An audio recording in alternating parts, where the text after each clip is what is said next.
إن الحمد لله نحمده ونستعينه ونستغفره ونعوذ بالله من شرور أنفسنا ومن سيئات أعمالنا من يهده الله فلا مضل له ومن يضلله فلا هادي له وأشهد أن لا إله إلا الله وحده لا شريك له وأشهد أن محمدا عبده ورسوله أما بعد فإن خير الحديث كتاب الله وخير الهدي هدي محمد صلى الله عليه وآله وسلم وشر الأمور محدثاتها وكل محدثة بدعة وكل بدعة ضلالة وكل ضلالة في النار. أعوذ بالله السميع العليم من الشيطان الرجيم من همزه ونفخه ونفثه. بسم الله الرحمن الرحيم. رب اشرح لي صدري ويسر لي أمري واحلل عقدة من لساني يفقهوا قولي. بسم الله الرحمن الرحيم.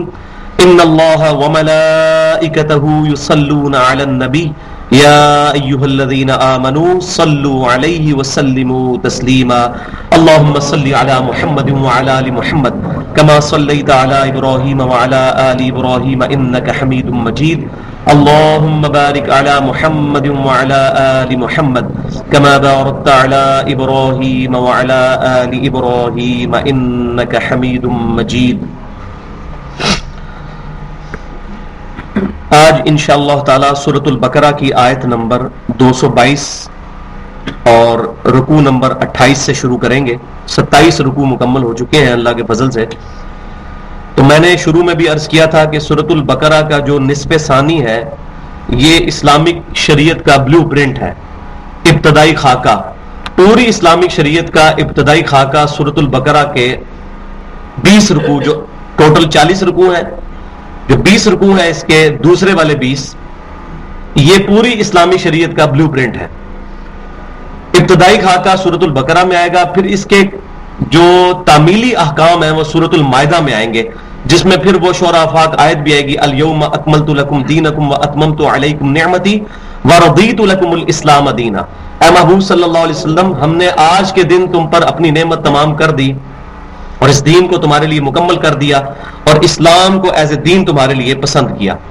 یہ نبی صلی اللہ علیہ وسلم پر آیت مبارکہ جو ہے وہ حجۃ الوداع کے موقع پر 10 ہجری کے اندر 9 ذی الحجہ جمعے کے دن نازل ہوئی. تو اب سب سے کریٹیکل ٹاپک ڈسکس ہونے والا ہے، وہ ہے آئلی زندگی کے جو قوانین ہیں. اور یہ چند مشکل ترین ٹاپکس میں سے ہیں جن کو بڑے کم لوگ ہاتھ ڈالتے ہیں اور صحیح طریقے سے بریف کر سکتے ہیں. اس میں نکاح کی امپورٹنس، اسی طریقے سے عورتوں کے مخصوص ایام کے متعلق، اور بالخصوص تقریباً 3 رکوع طلاق کے احکام کے اوپر ہے. کیونکہ تمدن کی جڑ جو کٹتی ہے وہ میاں بیوی کے تعلقات خراب ہونے سے. کسی بھی معاشرے کے اندر انارکی پھیلے گی تو اس وجہ سے کہ میاں بیوی کے تعلقات خراب ہوں گے، اور ظاہر ہے کہ ایک خاندان میاں بیوی اور بچوں سے وجود میں آتا ہے. میاں بیوی کے درمیان اگر علیحدگی ہوگی ایک خاندان تباہ ہوگا، اور اگر اسی طرح چین ریئیکشن شروع ہو جائے جس طرح کہ آج کل یورپ میں اور امریکہ کے اندر ہو رہا ہے، تو پھر معاشرے میں انارکی پھیل جائے گی. تو اس لیے اللہ تبارک و تعالیٰ نے سورۃ البقرہ کے اندر کرٹیکلی طلاق اور نکاح کے مسائل کو بڑی ڈیٹیل سے بیان کیا، اور ان چیزوں کو بغیر شرم کیے ہوئے بیان کرنا چاہیے تاکہ لوگوں کے کنسپٹ کلیئر ہوں ان احکامات کے معاملے میں. تو اللہ کا نام لے کر اس کو شروع کرتے ہیں. بسم اللہ الرحمن الرحیم. وَيَسْأَلُونَكَ عَنِ الْمَحِيضِ. اے محبوب صلی اللہ علیہ وسلم، اور یہ آپ سے پوچھتے ہیں حیض کے متعلق کہ عورتوں کے جو حیض کے دن ہیں ان کے متعلق کیا شرعی حکم ہے. قل، اے محبوب صلی اللہ علیہ وسلم آپ فرما دیجئے، ہوا اذا، کہ وہ تکلیف دہ چیز ہے. اس کو اگر ہم مسلسل پڑھیں گے تو اذن پڑھیں گے، لیکن وقف کریں گے تو اذا. فَاعْتَزِلُوا النِّسَاءَ فِي الْمَحِيضِ. پس اپنی عورتوں سے حیض کے دنوں میں الگ رہو. اعتزال کہتے ہیں الگ ہونے کو، اسی سے وہ فرقے کا نام بھی ہے معتزلہ، جو اہل سنت سے ٹوٹ کر الگ ہوئے اور انہوں نے صحابہ کرام اور تابعین کا جو منہج تھا اس کو چھوڑا. ان کو ہم معتزلہ کہتے ہیں، الگ ہونے والے. فَاعْتَزِلُوا، الگ ہو جاؤ، النِّسَاءَ فِي الْمَحِيضِ، عورتوں سے حیض کے دنوں میں. وَلَا تَقْرَبُوهُنَّ حَتَّى يَطْهُرْنَ، اور ان کے ساتھ مقاربت، ان کے ساتھ صحبت نہ کرو یہاں تک کہ وہ عورتیں پاک ہو جائیں. جو ان کے پیریڈز کے دن ہیں، جو حیض کے دن ہے تقریباً 1 ہفتے سے لے کر 10 دن تک، جب تک وہ ان دنوں سے پاک نہ ہو جائیں اس وقت تک عورتوں کے ساتھ صحبت نہ کرو. فَإِذَا تَطَهَّرْنَ فَأْتُوهُنَّ مِنْ حَيْثُ أَمَرَكُمُ اللَّهُ، اور جب وہ پاک ہو جائیں حیض کے دنوں سے تو پھر اپنی عورتوں کے پاس جاؤ، اس جگہ سے ان کے ساتھ صحبت کرو کہ جو اللہ تعالیٰ نے تمہیں حکم دیا ہے. اب ہم یہ چیلنج کرتے ہیں کہ یہ حکم کہاں پر لکھا ہوا ہے؟ جو لوگ منکرین حدیث ہیں اور سمجھتے ہیں کہ قرآن پاک کے شرعی احکامات کو سمجھنے کے لیے حدیث کی حاجت نہیں ہے، ان کو ہمارا اوپن چیلنج ہے کہ ہمیں بتائیں کہ یہ جو قرآن میں آیا کہ اپنی عورتوں کے ساتھ صحبت کرو، جہاں سے اللہ نے حکم دیا ہے وہ حکم کہاں ہے قرآن کے اندر؟ اس کے لیے آپ کو صحیح بخاری اور صحیح مسلم کی طرف رجوع کرنا پڑے گا. ایز فار ایز عقائد آر کنسرنڈ، قرآن پاک از اے پرفیکٹ بک. قرآن پاک کا بیسک ٹاپک عقیدہ ہے. عقیدے میں قرآن پاک حدیث کا محتاج نہیں ہے، اور قرآن کا مضمون بھی عقیدہ ہی ہے. کہ بعض لوگ زبان کھول کر کہہ دیتے ہیں جی نماز میں قرآن میں نماز کا طریقہ کوئی نہیں لکھا ہوا. یہ قرآن کی کمزوری نہیں ہے، قرآن کا ٹاپک نہیں ہے نماز کا طریقہ، نماز کا حکم ہے. نماز کی فرضیت ہمارے عقیدے میں داخل تھی، اس چیز کا حکم آ گیا. تو قرآن پاک میں درجنوں جگہوں پر آیا ہے اطیعوا اللہ و اطیعوا الرسول، اللہ کی اطاعت کرو اور اس کے رسول صلی اللہ علیہ وسلم کی طرف. پھر اس کا ایپیکس تو یہاں تک آیا من یطع الرسول فقد اطاع اللہ، جس نے رسول اللہ صلی اللہ علیہ وسلم کی اطاعت کی گویا کہ اس نے اللہ کی اطاعت کی. تو آپ صلی اللہ علیہ وسلم کی مبارک زندگی ہمارے سامنے احادیث کی شکل میں موجود ہے، جو الحمدللہ محدثین نے پہلے 300 سال کے اندر احادیث کی کتابیں لکھی، اور قرآن پاک کو صحیح معنوں میں شرعی احکامات کو سمجھنے کے لیے ان حدیثوں کی ضرورت ہمیں پڑتی ہے. تو اللہ تعالیٰ فرما رہا ہے پھر اپنی بیویوں کی صحبت، ان کے ساتھ صحبت کرو پاک ہونے کے بعد جہاں سے تمہیں اللہ نے حکم دیا ہے، یعنی کہ جو ان کا فطرت کا مقام ہے. ان اللہ یحب التوابین ویحب المتطہرین، بے شک اللہ تعالیٰ محبت کرتا ہے رجوع لانے والوں سے جو اللہ کی طرف توبہ کرتے ہیں، اور صاف ستھرا رہنے والوں سے بھی محبت کرتا ہے.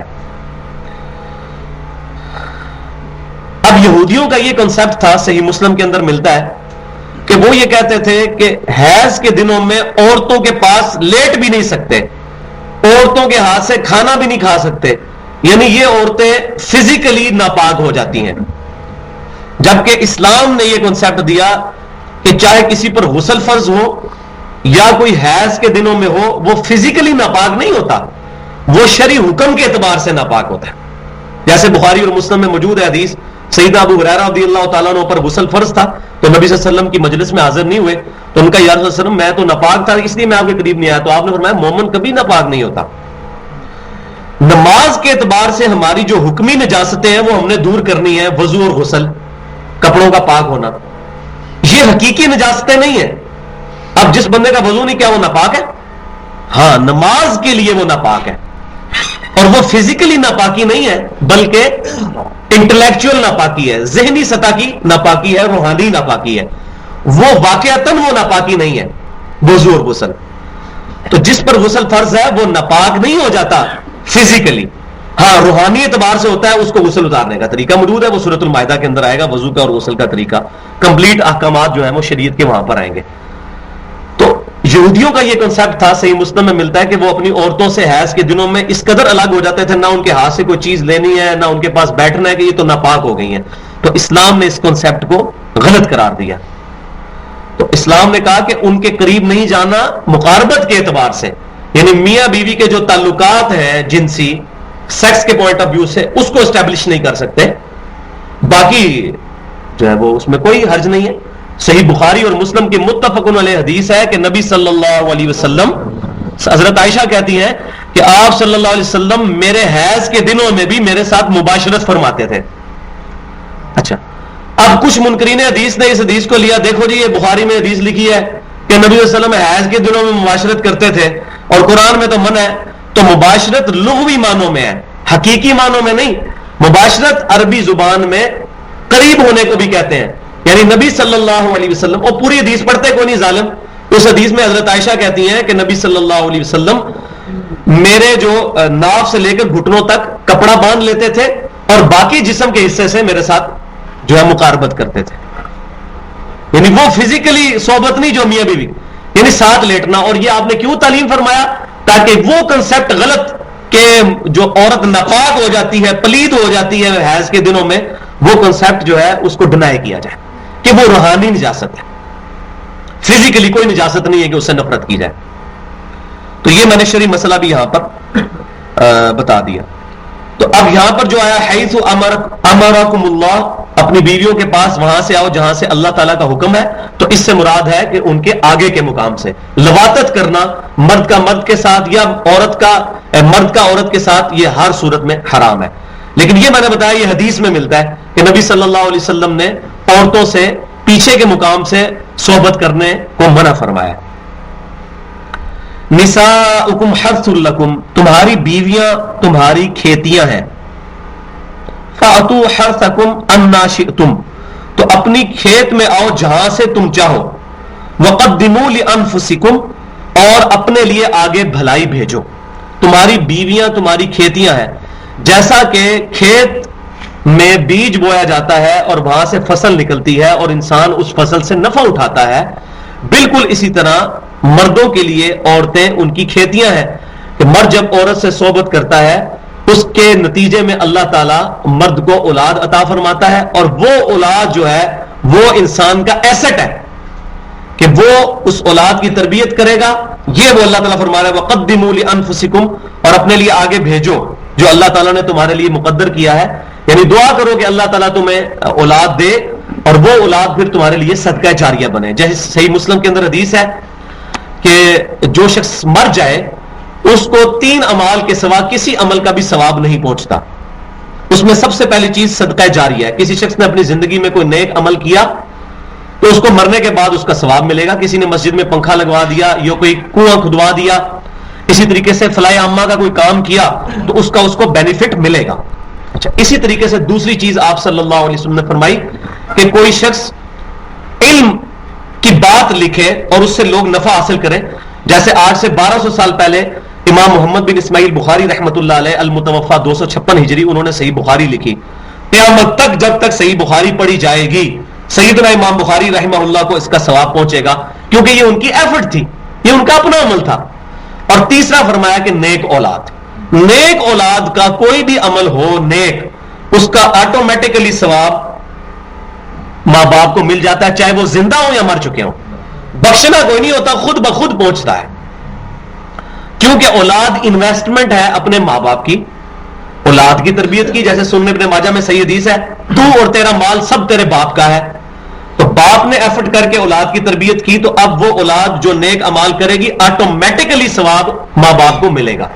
اولاد بہت بڑی انویسٹمنٹ ہے, اسی لیے مومنین کو یہ دعا تلقین کی گئی ہے ربنا هب لنا من ازواجنا وذرياتنا قرۃ اعین واجعلنا للمتقین اماما, سورۃ الفرقان میں, کہ میرے بندے مجھ سے یہ دعا کرتے ہیں کہ اے اللہ ہماری بیویوں اور ہماری اولاد میں ہماری آنکھوں کی ٹھنڈک بنا دے اور ہمیں پرہیزگار لوگوں کا امام بنا, یعنی ہماری اولاد میں سب پرہیزگار لوگ پیدا ہوں. تو اللہ تبارک و تعالیٰ نے اولاد کو ایک ایسا ایسٹ بنایا ہے کہ جس کی وجہ سے ماں باپ کو زندگی میں بھی اور مرنے کے بعد بھی نفع پہنچتا ہے. تو اس سے یہ بھی بات پتہ چلی کہ شادی کا اور عورت سے صحبت کا جو سب سے اولین مقصد ہے, ٹاپ پرائرٹی ہے, وہ ہے نیک اولاد کا حصول. صرف سیکس کی سیٹسفیکشن نہیں ہے, بلکہ اس میں پرائرٹی اس بات کی ہے کہ انسان نیک اولاد طلب کرے تاکہ وہ انسان کے لیے صدقہ جاریہ بنے. تو اپنی بیویوں کے پاس آؤ, تمہاری کھیتیاں جہاں سے بھی چاہو. تو اس میں صحیح بخاری کے اندر حدیث موجود ہے کہ یہودی یہ کہتے تھے کہ اگر کوئی شخص اپنی بیوی سے صحبت تو صحیح جگہ پر کرے لیکن وہ اس کی پیٹھ کی طرف سے آئے تو یہ اس سے بچہ جو ہے وہ بھینگا پیدا ہوتا ہے. تو اسلام نے اس چیز کی معاونت کی کہ چاہے کوئی شخص جو ہے وہ اپنی عورت کے ساتھ اسی مقام پر جس پہ اللہ نے حکم دیا ہے صحبت کرے, آگے سے آئے یا پیچھے سے, مقام وہی ہونا چاہیے جو کہ اللہ تبارک و تعالیٰ نے یعنی فرج کے اندر, تو اس میں کوئی ایسا شرعی طور پر ممانعت نہیں. تو یہ اس کا ذکر ہے کہ اپنی بیویوں کے پاس آؤ جہاں سے مرضی. واتقوا اللہ، اور اللہ کا تقوی اختیار کرو. تو اصل چیز جو روح ہے اسلام میں احکام کی وہ اللہ کا تقوی ہے. تقوی ہوگا تو انسان جو ہے وہ گناہوں سے بچے گا اور اللہ تبارک و تعالیٰ کی فرما برداری کرے گا. اور تقوی کیا ہے؟ اللہ تعالیٰ کا خوف. وَاعْلَمُوا أَنَّكُمْ مُلَاقُوهُ، اور خوب جان لو کہ تمہیں اپنے رب سے ملاقات کرنی ہے. یہ جو اصل میں کانسیپٹ ہے نا کہ اپنے رب سے ملنا ہے، on the day of judgement accountability ہونی ہے، جواب دہی ہونی ہے اللہ کی بارگاہ میں. یہ وہ چیز ہے جو انسان کا قبلہ درست رکھتی ہے. اسی لیے سورۃ البقرہ کے شروع میں اللہ تعالیٰ نے آخرت کے بارے میں فرمایا وَبِالْآخِرَةِ هُمْ يُوقِنُونَ، آخرت پہ اہل ایمان یقین رکھتے ہیں. باقی چیزوں کے لیے کہا ایمان رکھتے ہیں، اس کے لیے کہا یقین. ایمان کا لفظ اینف نہیں تھا، اس کے لیے یقین آخری درجے کا ایمان. اور واقعی حقیقت یہ ہے کہ اگر یقین نہ ہو آخرت کا تو انسان داڑھی رکھے گا، نمازیں بھی پڑھے گا، شلوار ٹخنوں سے اوپر بھی رکھے گا، اور رشوت کا کاروبار بھی کرے گا، سود بھی کھائے گا، سارے کام کرے گا. اگر گاڈ اللہ کی کانشیسنس انسان میں تقوی پیدا ہوگا پھر انسان جو ہے وہ واقعی نماز قائم کرنے والا ہوگا. اگر نماز پڑھ کے نکلا ہے تو اپنی پریکٹیکل لائف میں بھی امام کائنات صلی اللہ علیہ وسلم کی مبارک زندگی کے مطابق زندگی گزارنے کی کوشش کرے گا. تقوی نہیں ہے تو کوئی شرعی حکم انسان کا قبلہ درست نہیں کر سکتا اگر اللہ کا تقوی اور آخرت کا خوف نہیں ہے. وَاعْلَمُوا أَنَّكُمْ مُلَاقُوهُ، اور خوب جان لو اس بات کو کہ تمہیں اللہ سے ملاقات کرنی ہے. وَبَشِّرِ الْمُؤْمِنِينَ، اور اے محبوب صلی اللہ علیہ وسلم خوشخبری دے دیں ایمان والوں کو جو واقعی اللہ پر یقین رکھتے ہوئے گناہوں سے بچتے ہیں، نیک اعمال کو اڈاپٹ کرتے ہیں، اپنا اوڑھنا بچھونا. ان صلاتی و نسکی و محیایا و مماتی للہ رب العالمین، بے شک میری نماز، میری قربانی، میرا جینا، میرا مرنا میرے اللہ کے لیے ہے جو تمام جہانوں کا پالنے والا ہے. جنہوں نے اپنا اوڑھنا بچھونا اللہ کو بنا لیا ان کے لیے خوشخبری ہے. وَلَا تَجْعَلُوا اللَّهَ عُرْضَةً، اور مت بناؤ اللہ تعالیٰ کے نام کو رکاوٹ. لِأَيْمَانِكُمْ، کہ اس کی قسم کھا کر ان تبروا وتتقوا وتصلحوا بین الناس، کہ تم نیکی سے اور پرہیزگاری کے کاموں میں سے اور لوگوں کے درمیان صلح کرانے سے باز آ جاؤ، اس بنیاد پر کہ اللہ تعالیٰ کے نام کو تم قسم میں ڈھال بنا لو. مثلا کوئی شخص کے کسی کے ساتھ اس کا معاملہ ہوا، اس بندے نے زیادتی کر دی، پھر اس بندے نے قسم کھا لی کہ اللہ کی قسم آئندہ سے میں تیرے معاملے میں بولوں گا بھی نہیں کبھی، جا بے شک تیرا نقصان ہوتا رہے. تو اللہ تعالیٰ فرما رہا ہے اس چیز کی تمہیں قطعاً اجازت نہیں ہے کہ اللہ کی قسم اٹھا کر تم نیکی اور پرہیزگاری اور لوگوں میں صلح کروانے کے کاموں سے پیچھے ہٹ جاؤ کہ جی میں نے تو اب ان کے کام میں پڑھنا ہی نہیں ہے، جائیں باڑ میں. اس چیز کی اسلام میں اجازت نہیں ہے. اور یہ مضمون کھلے گا جا کے سورۃ النور میں، جب سیدنا ابوبکر صدیق رضی اللہ تعالیٰ عنہ پر ایک صحابی مستح رضی اللہ تعالیٰ عنہ نے غلطی سے وہ جو سیدہ عائشہ پر زنا کی تہمت لگی تھی اس تہمت لگانے والوں میں وہ بھی شامل ہو گئے، تو سیدنا ابوبکر صدیق نے قسم کھا لی کہ اللہ کی قسم میں اب اپنے بھتیجے کا جو خرچہ پانی بند کر دوں گا، اس نے میری بیٹی پہ تہمت کیوں لگائی. اس وقت وہاں پہ آیات نازل آئیں کہ سیدنا ابوبکر صدیق کو کہا گیا کہ آپ اللہ کی رضا کی خاطر اس کی خدمت کرتے تھے، اگر اس سے غلطی یہ ہوگی تو اس کا خرچہ پانی بند نہ کرو، تم نے تو جزا اللہ سے لینی ہے، اس سے تو نہیں لینی. تو یہاں بھی کہا جا رہا ہے کہ اپنی قسموں کو جو ہے وہ ڈھالنا بنا لو اس معاملے میں کہ میں کسی معاملے میں بولوں گا ہی نہیں، قسم توڑ دو اگر قسم اس طرح کی کوئی. اور نبی صلی اللہ علیہ وسلم کے بارے میں صحیح بخاری و مسلم میں آتا ہے، آپ صلی اللہ علیہ وسلم آتے ہیں کئی بار میں کسی معاملے میں قسم کھا لیتا ہوں لیکن جب مجھے بعد میں خیال آتا ہے کہ اب میرا قسم توڑنا بہتر ہے پھر میں اپنی قسم توڑ کے قسم کا کفارہ بھی ادا کر دیتا ہوں. وہ آگے سورۃ المائدہ میں جو تکمیلی احکامات میں آئے گا کہ وہ 10 مسکینوں کو کھانا کھلانا ہے، اور جو کھانا نہ کھلا سکے پھر وہ یا غلام آزاد کرے یا 10 مسکینوں کو کھانا کھلائے، اور اگر یہ بھی نہ استطاعت رکھتا ہو تو پھر مسلسل 3 روزے رکھے. وہ آگے چل گئے. تو وَلَا تَجْعَلُوا اللَّهَ عُرْضَةً، اللہ کے نام کی جو کو ڈھال مت بناؤ، لِأَيْمَانِكُمْ کہ تم اس کی قسم کھا بیٹھو، ان تبرؤوا وتتقوا وتصلحوا بین الناس کہ تم نہیں کرو گے نئے کام اور پرہیزگاری کے کام، لوگوں کے درمیان صلح نہیں کرواؤ گے، اللہ کے نام کی قسم اس طرح کی مت کھاؤ. واللہ السمیع العلیم، اور بے شک اللہ تبارک و تعالی سننے والا علم والا ہے. لا یؤاخذکم اللہ باللغو فی ایمانکم، اللہ تعالیٰ تمہاری لغو قسمیں جو ہیں ان کے اوپر تمہاری پکڑ نہیں کرے گا کبھی بھی. یہ کیوں کہا جا رہا ہے؟ عرب کے لوگوں کی عادت تھی کہ وہ بات بات پہ کہتے تھے واللہ تاللہ، ادھر بھی کئی لوگوں کی عادت ہے اللہ کی قسمیں اللہ کی قسمیں. تو اللہ تعالیٰ ہمارے یہ لغو قسمیں ہیں، ان کے اوپر تمہاری گرفت نہیں ہوگی، ان سے بھی بچنا چاہیے، لیکن اس سے وہ قسم ہو نہیں جاتی. کسی کا تقویہ کلام ہے واللہ میں آج سے تمہیں نہیں ملوں گا، اب اس کی نیت نہیں تھی قسم کھانے کی، اس کے تقیہ کلام ہے، تو اللہ تعالیٰ فرماتا ہے اس پہ کوئی گرفت نہیں ہے. واللہ لا یؤاخذکم اللہ باللغو فی ایمانکم، اللہ تعالیٰ پکڑ نہیں کرے گا تمہاری لغو قسموں کے اوپر، ولکن یؤاخذکم بما کسبت قلوبکم، بلکہ اللہ تعالیٰ تمہاری ان قسموں پر گرفت کرے گا جس میں تم نے دلی طور پر واقعی قسم کی نیت سے واللہ کہا تھا. کیونکہ عربی میں واللہ کا مطلب ہے اللہ کی قسم. ابھی اردو زبان میں ہم نے کئی لوگوں کو دیکھا کہتے ہیں واللہ یار میں کام نہیں اٹھ کرنا واللہ، تو اب عربی میں تو قسم ہوگی، لیکن انہوں نے دل سے تو قسم نہیں کسی نے کھائی. تو اس طریقے سے اگر کوئی قسم کھا لے تو پھر یہ ہے کہ وہ اگر قسم توڑتا ہے یا تو قسم کو پورا کرے، اگر قسم کو توڑتا ہے پھر کفارہ ادا کرے گا. تو قسم کسی ایسی چیز کی بھی یا نظر ایسی چیز کی بھی نہیں مان لینی چاہیے جو خلاف شرع ہو. مثال کے طور پر کسی بندے کے گھر اولاد نہیں ہو رہی اور اس نے یہ قسم کھا لی کہ یا نظر اس نے مان لی کہ میرے گھر اولاد ہوئی تو میں اس کے جو ہے نا وہ 1 سال تک بال نہیں کاٹوں گا، اور وہ لڑکا پیدا ہوا اور اس کی اتنی لمبی لٹ بن گئی. تو مرد کے لیے تو شولڈر سے نیچے بال رکھنا حرام ہے. صحیح بخاری میں حدیث ہے، اللہ کے نبی صلی اللہ علیہ وسلم نے ان عورتوں پر لعنت فرمائی ہے جو مردوں کی نقل کرتی ہیں. عورت کندھوں سے اوپر بال نہیں رکھ سکتی، مرد کندھوں سے نیچے بال نہیں رکھ سکتے. اور ان مردوں پر لعنت فرمائی ہے جو عورتوں کی نقل اتارتے ہیں. عورت بال کاٹ سکتی ہے، یہ کنسپٹ بالکل غلط ہے کہ عورت بال نہیں کاٹ سکتی. صحیح بخاری میں موجود ہے کہ نبی صلی اللہ علیہ وسلم کی وفات کے بعد امہات المومنین نے اپنے بال کٹوا دیے تھے.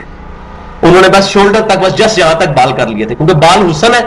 تو ان کا یہ موقف تھا کہ ہمارا خامد تو فوت ہو چکا اور ہم کسی اور کے لیے زینت کر نہیں سکتی، کیونکہ آپ صلی اللہ علیہ وسلم کی بیویاں جو امت کی مائیں ہیں. تو حضرت عائشہ نے بھی اپنے بال کٹوا دیے، باقی امہات المومنین نے بھی اپنے بال کٹوا کے چھوٹے چھوٹے کروا دیے تھے، لیکن یہ نہیں کہ شولڈر سے اوپر کر دیے تھے. تو عورت اتنے بال رکھ سکتی ہے. عورت کے بال کٹوانے میں ہاں مردوں کی مثل نہیں کر سکتی کہ وہ اس طریقے سے بال لوگوں نے یہ زلفیں رکھی ہوتی ہیں اور وہ شولڈر سے بھی نیچے جا رہی ہوتی ہیں اور وہ سمجھتے ہیں بہت نیکی کا کام کر رہے ہیں. یہ حرام ہے کہ مرد کے بال شولڈر سے نیچے جائیں، یہ بھی حرام. عورت کے بال شولڈر سے اوپر ہیں، یہ بھی حرام. شولڈر سے جسٹ نیچے ہو گئے عورت کے بال تو اب وہ حرام سے نکل گئے. اس طریقے سے مرد کے جسٹ اوپر ہو گئے تو وہ حرام سے نکل گئے. واللہ غفور حلیم، اللہ تعالیٰ معاف فرمانے والا اور حلم والا ہے. اب میں نے بتایا تھا جب بھی کوئی آیت کنکلوڈ ہوتی ہے وہاں اللہ کی جو صفات آتی ہیں وہ بڑی انٹلیکچوئل ہوتی ہیں. اللہ تعالیٰ ہمارا میں معاف کرنے والا بھی ہوں کہ تم سے جو غلطی میں لفظ باتیں نکل جاتی ہیں معاف کریں گے، اور حلیم بھی ہوں، اور میرا حلم بھی ہے کہ میں تمہیں ان غلط باتوں میں پکڑتا بھی نہیں ہوں. ورنہ اللہ تعالیٰ اگر چھوٹی چھوٹی بات پہ پکڑنا شروع کر دے تو کوئی بندہ نہیں بچ سکتا. یہ آگے جا کے سورہ فاطر میں آئے گا کہ اگر اللہ تعالیٰ تمہارے اعمال کی وجہ سے تم پر گرفت کرتا تو روئے زمین پر ایک بھی چلنے پھرنے والا نہ بچتا، سب کی پکڑ ہو جاتی. تو اللہ تعالیٰ حلم والا ہے، برداشت والا ہے. اور واقعی اللہ کی برداشت ہے کہ اللہ کی زمین کے اوپر اللہ تعالیٰ کی نافرمانیاں ہو رہی ہیں، اس کے محبوب صلی اللہ علیہ وسلم کی نافرمانیاں ہو رہی ہیں، قرآن اور سنت کا مذاق اڑایا جا رہا ہے، خصوصاً ہمارے اس ملک کے اندر بالخصوص. اور اللہ تعالیٰ کا حلم ہے. آج دیکھ لیں، آپ خبروں میں دیکھا ہوگا جاپان میں 2000 سے زیادہ لوگ مر چکے ہیں سونامی کی وجہ سے. آج کی رپورٹ ہے اور اس کی ویڈیوز بنی ہوئی ہیں کس طرح وہ اتنی ٹیکنالوجی والا ملک اور بلڈنگیں اس طرح صفایا ہوئی ہیں جیسے کوئی وائپر پھیر دیتا ہے. تو اللہ تعالیٰ کے لیے کوئی مسئلہ نہیں ہے کہ اللہ تعالیٰ ان نافرمانیوں کے سبب ہمارے ساتھ بھی یہ معاملہ کرے. یہ اس کا حلم ہے، اور واللہ اگر وہ کرے تو اس کا عدل ہے. ہم اللہ تعالیٰ سے اس کا عدل نہیں، اس کا رحم ہی مانگتے ہیں. اب ایک اور کریٹیکل مسئلہ ڈسکس ہونے لگا ہے، وہ ہے ایلہ کرنا. ایلہ بھی ایک ٹرمنالوجی ہے شریعت میں. اب میں نے بتایا طلاق حیض کے، پھر طلاق کے، اور اب یہ احکامات. ایلہ یہ ہے کہ کوئی شخص اس بات کی قسم کھا لے کہ میں 1 مہینے تک یا 1.5 مہینے تک یا 2 مہینے تک یا 40 دن تک اپنی بیوی سے صحبت نہیں کروں گا. اس کو کہا جاتا ہے ایلہ. اور یہ نبی صلی اللہ علیہ وسلم نے بھی اپنی بیویوں سے کیا تھا. جب سیدہ عائشہ رضی اللہ تعالیٰ عنہ اور سیدہ حفصہ نے، صحیح بخاری اور مسلم میں ہے، اور اس کا ذکر جو ہے وہ سورۃ الاحزاب میں بھی موجود ہے، لیکن اس کی پوری ڈیٹیل جو ہے وہ صحیح بخاری اور مسلم کے اندر ہے، کہ جب ان 2 امہات المومنین نے نبی صلی اللہ علیہ وسلم سے نان و نفقہ مانگنے میں تھوڑا سا آپ صلی اللہ علیہ وسلم کے ساتھ جو ہے وہ زبان ایسی استعمال کی کہ آپ صلی اللہ علیہ وسلم سے انہوں نے شد و مت کے ساتھ ڈیمانڈ کیا کہ آپ ہمارا خرچہ بڑھائیں. تو نبی صلی اللہ علیہ وسلم تو فقر کی زندگی گزار رہے تھے، تو اللہ تبارک و تعالیٰ کو سخت جلال آیا. پھر قرآن کی آیات نازل ہوئی. 21ویں پارے کا آخری صفحہ، 22ویں پارے کا پہلا صفحہ پڑھ لیں کہ نبی صلی اللہ علیہ وسلم کو کہا گیا کہ آپ اپنی بیویوں سے کہیں کہ اگر تم دنیا کا مال چاہتی ہو تو میں تمہیں دنیا کا مال دے کے رخصت کر دیتا ہوں، اور اگر اللہ اور اس کا رسول اور آخرت کو چاہتی ہو پھر میرے نبی صلی اللہ علیہ وسلم کے ساتھ اسی قسم پرسی کے حال میں تم نے گزارا کرنا ہے. تو نبی صلی اللہ علیہ وسلم نے پھر ایلا کیا، اپنی بیویوں سے 1 مہینے تک الگ رہے. پھر بعد میں ان کو اختیار دیا تو پھر انہوں نے رو رو کر نبی صلی اللہ علیہ وسلم سے معافی مانگی، اور پھر آندہ انہوں نے اپنی زبان جو ہے اس معاملے میں نہیں کھولی. تو ایلا کرنا یہ ہے کہ کوئی شخص اپنی بیوی سے علیحدگی کی قسم کھا لے. اب وہ اپنی بیوی سے لاگی قسم یہ نہیں میں 1 سال اپنی بیوی سے لگ رہوں گا. اپنی بیوی کو 1 سال کے لیے لٹکایا نہیں جا سکتا. زیادہ سے زیادہ 4 مہینے کی اجازت ہے ایلا کرنے کی، کہ کوئی شخص اپنی بیوی کو سزا دینے کے طور پہ یہ کہے کہ میں اپنی بیوی کے قریب نہیں جاؤں گا. اب ظاہر طلاق تو نہیں دی نا اس نے، تو وہ لٹکی ہوئی ہے، تو کتنے عرصے کے لیے لٹکا سکتے ہیں؟ 4 مہینے. اسی لیے سیدنا عمر رضی اللہ تعالیٰ عنہ نے یہ کنسپٹ جو ہے وہ اخذ کیا تھا اسی آیت کے تحت کہ کوئی بھی فوجی 4 مہینے سے زیادہ جو ہے وہ محاذ جنگ پہ نہیں رہے گا اپنی بیوی کو چھوڑ کے. 4 مہینے کے اندر وہ واپس ضرور آئے گا، کیونکہ اللہ تعالیٰ بھی فرما رہا ہے کہ اپنی بیویوں سے 4 مہینے زیادہ تم الگ نہیں رہ سکتے. اسی وجہ سے یہ جو تبلیغی جماعت کے لوگوں نے بھی وہ 4 مہینے کا کنسپٹ نکالا ہے. یہاں تک تو ان کی بات ٹھیک ہے، لیکن جو 7 مہینے اور 1 سال کا کنسپٹ ہے شادی شدہ بندوں کے لیے بغیر بیویوں کے وہ ٹریول کرتے ہیں، تو یہ اس کے ساتھ متصادم ہے. تو ان کو اخلاق کے ساتھ پازیٹیولی ان کی چیزوں کو ایڈریس کرنا چاہیے. بہت اچھا کام کر رہے ہیں. باقی ان سے جو غلطی تو ہر بندے سے ہو سکتی ہے، لیکن یہ چیز ہے کہ 4 مہینے سے زیادہ کوئی بھی مرد اپنی بیوی سے الگ نہیں رہ سکتا. اسی طریقے سے جو لوگ دوسرے ملکوں میں چلے جاتے ہیں رزق کمانے کے لیے اور اس طرح کے معاملات میں کوئی بہت بڑا شرعی عذر ہو جائے وہ تو الگ بات ہے. ادروائز یا تو اپنی بیویوں کو ساتھ لے کے جائیں اور کوشش کریں وہاں ساتھ سیٹل کریں. اس طرح معاشرے میں پھر انارکی پھیلتی ہے. للذین یؤلون من نسائہم، تم میں سے جو کوئی اپنی بیویوں کے ساتھ ایلا کر بیٹھے، ایسی قسم کھا بیٹھے، تربص 4 اشہر، تو ان کی مہلت پھر 4 مہینے تک کے لیے. 4 مہینوں سے زیادہ اپنی بیوی سے لگ نہیں رہ سکتے کہ میں اپنی بیوی سے 5 مہینے لگ رہوں گا، ایسا نہیں. فَإِن فَاءُوا فَإِنَّ اللَّهَ غَفُورٌ رَحِيمٌ، پھر اگر وہ رجوع کر لیں اس مدت کے اندر تو اللہ تبارک و تعالیٰ معاف کرنے والا ہے اور رحم کرنے والا ہے. یعنی کسی نے کہا کہ جی میں 1 مہینہ اپنی بیوی کے قریب نہیں آؤں گا، اس کو 20 دن کے بعد احساس ہوا کہ نہیں اب میری بیوی صحیح ہو گئی ہے، اس کا ایٹیچیوڈ ٹھیک ہو گیا، تو اب وہ 10 دن کا انتظار نہ کرے، رجوع کر لے، لیکن اپنی قسم کا پھر کفارہ ادا کرے گا. اور وہ سورۃ المائدہ میں جا کے آئے گا، یا ایک غلام آزاد کرے یا 10 مسکینوں کو کھانا کھلائے، اور اگر یہ نہیں کر سکتا، اگر اس کی استطاعت نہیں ہے تو پھر 3 مسلسل روزے رکھے گا. وَإِنْ عَزَمُوا الطَّلَاقَ، اور اگر وہ پکا ارادہ کر لے طلاق کا، فَإِنَّ اللَّهَ سَمِيعٌ عَلِيمٌ، تو بے شک اللہ تعالیٰ سب کچھ جاننے والا ہے، علم رکھنے والا ہے، سننے والا اور علم رکھنے والا ہے. تو اگر طلاق کا ارادہ ہے تو پھر اس کو صحیح طریقے سے ایڈریس ہونا چاہیے کہ کبھی ایسے حالات بن گئے ہیں تو پھر طلاق دینے میں بھی کوئی حرج نہیں ہے. وہ آگے جا کے پھر ان چیزوں کو میں ایڈریس کروں گا. یا میں بنیادی طور پہ 2-4 باتیں عرض کر دوں کہ طلاق کے بارے میں سنن نبی داؤد میں صحیح حدیث موجود ہے کہ نبی صلی اللہ علیہ وسلم نے فرمایا کہ اللہ تعالیٰ کو حلال چیزوں میں سب سے زیادہ ناپسند طلاق ہے. اور ظاہر ہے کہ یہ اس طلاق کا ذکر ہے کہ جو زیادتی کے ساتھ کسی کو دی جائے. اگر واقعی کوئی جینون ریزن بن جاتی ہے وہ علیحدہ سے معاملہ ہے، لیکن اللہ تبارک و تعالیٰ نے اس کی اجازت ضرور دی ہوئی ہے. اس کا یہ مطلب نہیں کہ کام کرنا شروع کر دیا جائے، کیونکہ اس سے تمدن کی جڑ کٹتی ہے. اسی پہ قیاس کرتے ہوئے میں یہ بات کرتا ہوں کہ ننگے سر نماز پڑھنا صرف جائز ہے، لیکن ایک بندہ روٹین بنا لے کہ میں نے ہمیشہ ہی ننگے سر نماز پڑھنی ہے سنت کے خلاف، تو پھر یہ وہ اس میں ایگزیجریشن اور غلو کر رہا ہے. طلاق دینا جائز ہے، حلال ہے، لیکن اس کو جان بوجھ کے طلاق دینا، بغیر کسی وجہ کے طلاق دینا، یا اس طرح کی روٹین بنا لینا کہ بیوی رکھنا طلاق دے دینا پھر نئی بیوی کر لینا پھر طلاق دینا، جس طرح امریکہ کے اندر دنیا کے میں سب سے زیادہ طلاقیں امریکہ میں ہو رہی ہیں، وہاں تمدن کی جڑ کٹ چکی ہے اس اعتبار سے. تو طلاق جو ہے وہ حلال چیز ہونے کے باوجود ناپسندیدہ ہے. اسی طریقے سے صحیح مسلم میں ایک حدیث موجود ہے کہ نبی صلی اللہ علیہ وسلم نے فرمایا کہ شیطان نے اپنا تخت جو ہے وہ پانیوں پہ لگایا ہوا ہے.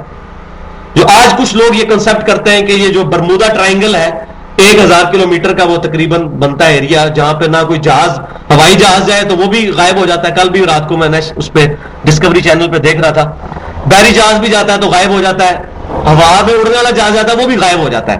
تو بعض لوگوں کا یہ خیال ہے کہ شاید یہ سمندر کا وہ جو پیسیفک اوشن کا وہ جو پورشن ہے برمودا ٹرائنگل والا بحر الکاہل کا, شاید یہ وہ ہو, واللہ عالم. تو صحیح مسلم میں حدیث ہے کہ شیطان نے اپنا تخت جو ہے وہ پانیوں پر لگایا ہوا ہے, اور وہ پھر ایسا اس نے ایک وقت رکھا ہوا ہے جب اس کے چیلے آ کے اس کو بتاتے ہیں کہ آج ہم نے دن میں کیا کیا کام کیے. کوئی شخص یہ آگے کہتا ہے کہ جی میں نے آج جو ہے وہ ایک بندے سے چوری کروا دی, کوئی کہتا ہے جی آج کوئی بندہ علم حاصل کرنے کے لیے جا رہا تھا, اس کو میں نے راستے میں وسوسہ ڈال کے چھوڑ دیا. تو وہ ساری جو کارستانیاں ان کو بڑا کیجول لیتا ہے. پھر اس کا ایک چیلا آگے بتاتا ہے کہ آج میں نے میاں بیوی کے درمیان علیحدگی کروا دی ہے, لڑائی کروا دی ہے. اس کو پروٹوکول سے ملتا ہے, وہ کہتا ہے تم نے اصل کام کیا ہے, کیونکہ میاں بیوی کے درمیان علیحدگی ہوگی تو تمدن کی جڑ کٹ جائے گی, معاشرہ جو ہے فنا ہو جائے گا. کیوں؟ میاں بیوی کی علیحدگی, بچوں پہ اثر, بچے پھر جو ہے آوارہ ہو جائیں گے اور اس طریقے سے معاشرے کا ناسور بن جائیں گے. تو میاں بیوی کا جو تعلق ہے یہ بڑا مضبوط تعلق ہونا چاہیے, اور اس تعلق کو مضبوط کرنے کے لیے جو بانڈ اللہ تعالیٰ نے رکھا ہے وہ دو چیزیں ہیں. نمبر 1 سیکس, اور نمبر 2 اولاد. یہ دو چیزیں ہیں جو میاں بیوی کے درمیان تعلق کو مضبوط کرتی ہیں. اگر مرد اپنی بیوی کے علاوہ غیر محرم عورتوں کو تاڑے گا تو اس کے دل میں اپنی بیوی کی وقت ختم ہو جائے گی. میرے پاس جب بھی کوئی بندہ آتا ہے, الحمدللہ میں بھی شادی شدہ ہوں, 6-7 سال ہو چکے ہیں, 3 بچے ہیں الحمدللہ میرے, تو میں اس بندے کو یہی ہمیشہ کہتا ہوں کہ اب تمہاری شادی ہوئی ہے تو اگر خدا نہ خواستہ اس سے پہلے تم اپنی نگاہوں کی حفاظت نہیں کرتے تھے تو اب اپنی نگاہوں کی حفاظت کرنا, اگر تم چاہتے ہو کہ تمہاری بیوی تمہیں اچھی لگے. ادروائز دنیا میں کتنی عورتوں سے بندہ نکاح کر سکتا. تو نظر کی حفاظت یہ میاں بیوی کے بانڈ کو مضبوط کرتی. اسی طریقے سے بیوی بھی اپنے مرد تک نظر رکھے, غیر محرم کو نہ دیکھے, اور پردے کا اور نقاب کا اہتمام کرے. اور دوسری چیز اولاد ہے. اولاد کی وجہ سے بعض اوقات اتنی بری بری عورتیں ہوتی ہیں لیکن خاوند کمپرومائز کر کے اس کو طلاق نہیں دیتے کہ میری اولاد برباد ہو جائے گی. تو یہ دو چیزیں ہیں جو کہ میاں بیوی کے تعلق کو مضبوط کرتی ہیں. خیر آگے چل کے یہ ڈیٹیل احکامات بھی اس میں آئیں گے.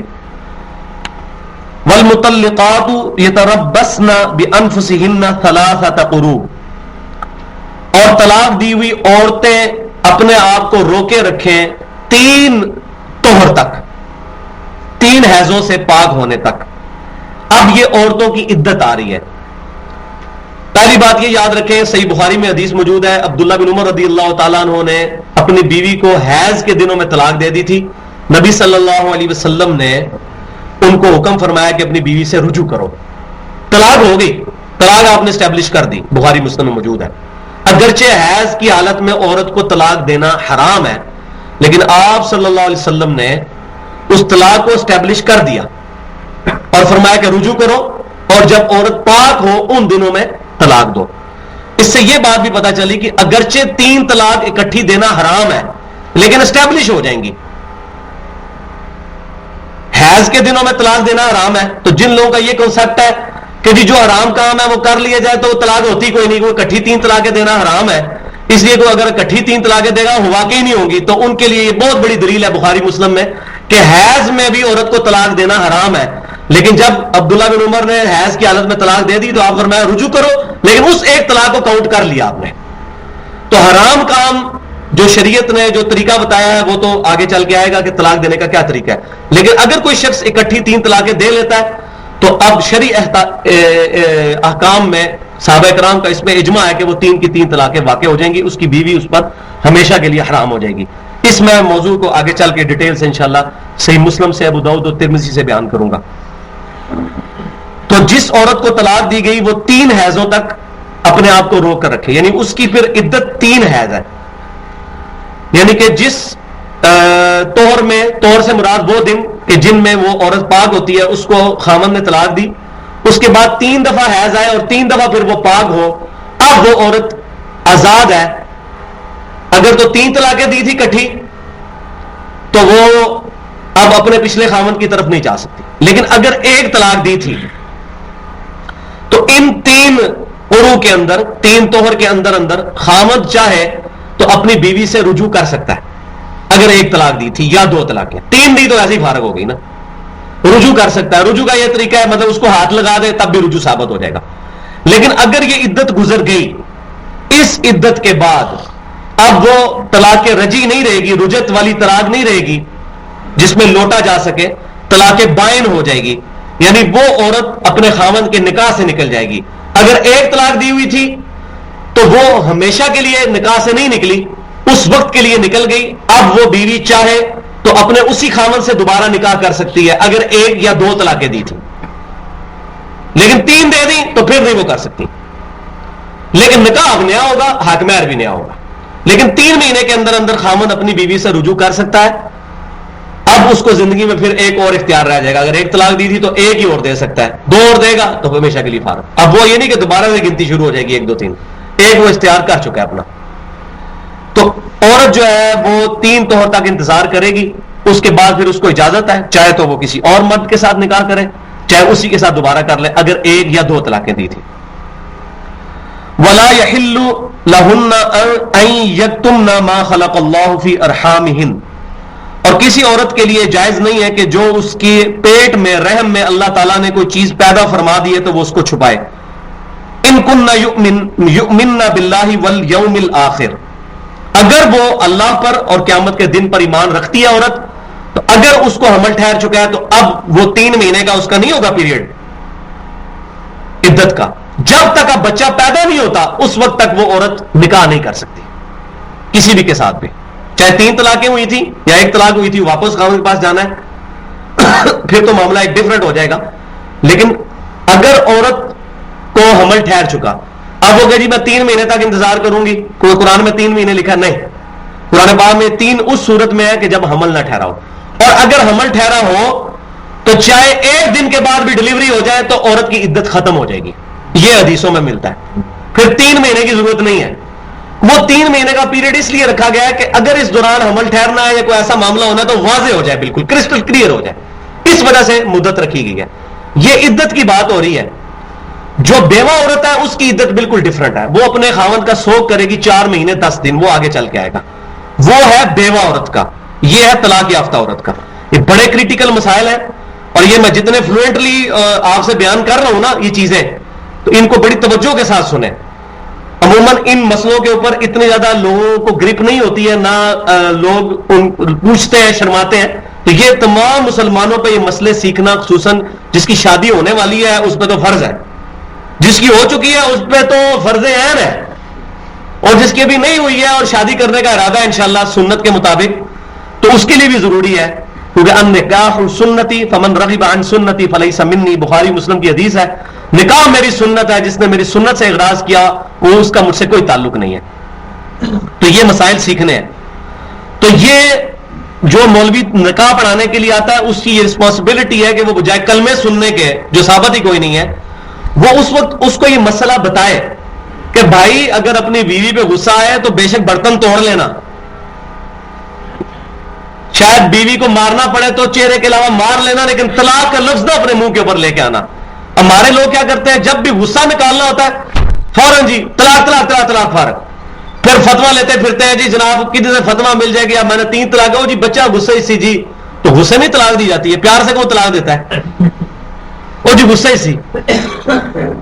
ابو داؤد, ترمذی اور ابن ماجہ میں حدیث ہے, نبی صلی اللہ علیہ وسلم آیا 3 کام مذاق میں بھی ہو جاتے ہیں, نکاح, طلاق اور رجوع مذاق میں بھی ہو جاتے ہیں. غصہ تو بڑی دور کی بات ہے,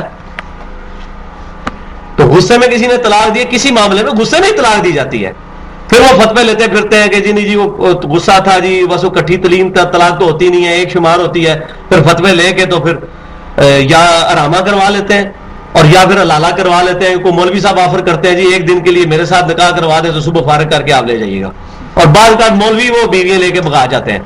اس طرح بھی ہوا ہے. یہ علالے کے اوپر بھی آگے چل کے آ رہا ہے کہ علالے کے بارے میں اللہ کے نبی صلی اللہ علیہ وسلم نے لعنت فرمائی ہے, علالہ کرنے والے پر بھی کروانے والے کے اوپر بھی. جامع ترمذی میں, ابو داؤد, ابن ماجہ میں حدیث موجود ہے. ابن ماجہ میں پورا چیپٹر ہے کہ لعنت ہے اس شخص پہ جو علالہ کرواتا اور اپنا علالہ نکلواتا ہے. تو وہ آگے چل کے انشاءاللہ یہ چیزیں آ رہی ہیں. تو یہ خامند جب نکاح ہو اس وقت یہ اس کی مولوی کی یا عالم کی ذمہ داری ہے کہ وہ بتائے کہ بھائی طلاق کا لفظ نہیں اپنے منہ پر لے کے آنا. پھر فتوے نہ لیتے پھرنا, تاکہ اس کو صبر کا مادہ پیدا ہو. تو جتنے ماشاءاللہ دیندار لوگ ہیں آپ دیکھیں کہ یہ جتنے دیندار لوگ ہیں پریکٹسنگ مسلمان ہیں آپ بہت کم دیکھیں گے کہ وہ اپنی بیویوں کو طلاق دیتے ہوں. بہت کم دیکھیں گے. کبھی کسی امام مسجد کا سنا ہے انہوں نے بیوی کو طلاق دے دی؟ میں اپنی زندگی میں نہیں کبھی سنا. بہت کم ہوتا ہے اگر عام بندوں سے کمپیئر کریں تو کم. اسی طریقے سے خودکشی کی ریشو بھی امام مسجد خطیب حضرات میں ایز کمپیئر ٹو عام بندوں کے بہت کم ہوتی ہے. اتنا ان کو کم از کم سینس ہوتا ہے. اگرچہ میں خود مولویوں کے بہت سخت خلاف ہوں لیکن جو پازیٹو چیز ہے وہ تو ایڈریس کرنی چاہیے کسی کی بھی ہو. تو تھوڑا بہت دین کا کنسپٹ جو ہے وہ انسان کو گائیڈ کرتا ہے پھر انسان اس طرح کی حرکتیں نہیں کرتا. ان کننا یؤمننا باللہ والیوم الآخر. تو وہی پھر کانٹے کی بات آ گئی. اگر تم اللہ پر ایمان رکھتے ہو اور آخرت کے دن پر ایمان رکھتی ہو اے عورتوں پھر تم کبھی بھی اپنے پیٹ کا حمل جو ہے اس کو چھپاؤ گی نہیں. تو اصل جو روح ہے تقوی کی وہ اکاؤنٹیبلٹی آف گاڈ ہے, اکاؤنٹیبلٹی آف اللہ ہے. وَبُعُولَتُهُنَّ أَحَقُّ بِرَدِّهِنَّ.